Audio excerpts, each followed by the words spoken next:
د للمې نه چاپېره شپول د خړو غرونو للمه د للمې نه چاپېره شپول د خړو غرونو زما په خړه پړه سیمه خړ ملنګ سپرليه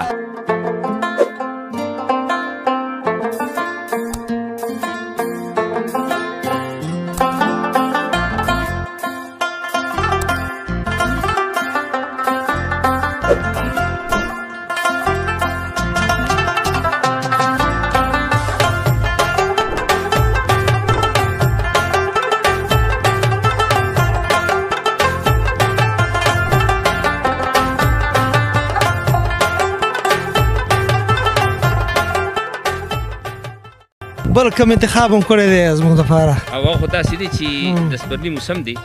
نو د دې سپرلي په هکله به یو کلام ووایم ځکه چې موسم هم د پسرلي دی او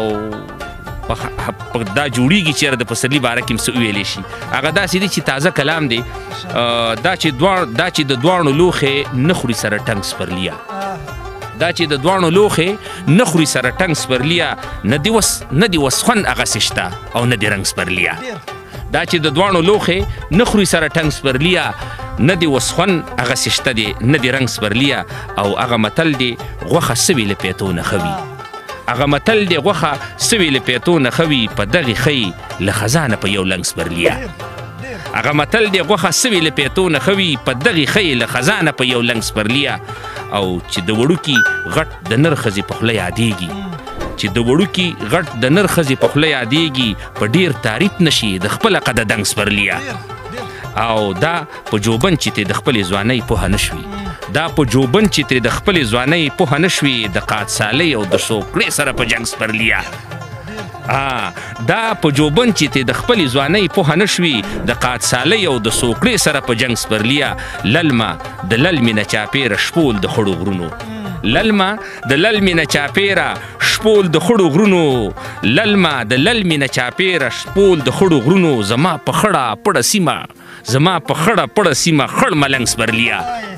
للمه د للمې نه چاپېره شپول د خړو غرونو زما په خړه پړه سیمه خړ ملنګ سپرلیه او ماله جړه په نور څه نه خدای ګو په دغې راځي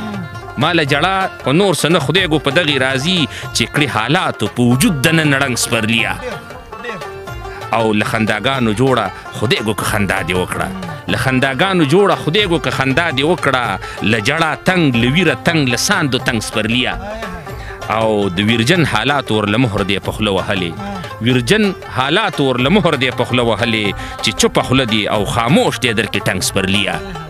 ویرجن حالات ورله مهر دی په خوله وهلې چې چوپه خوله دی او خاموش دی درکې ټنګ سپرلیه او غرور دی زیات عمر په بله دی د نش برابر غرور دی زیات عمر په بله دی د نش برابر طالب خو ځکه درته وایي مس په ډنګ سپرلیه تاسو یو کلام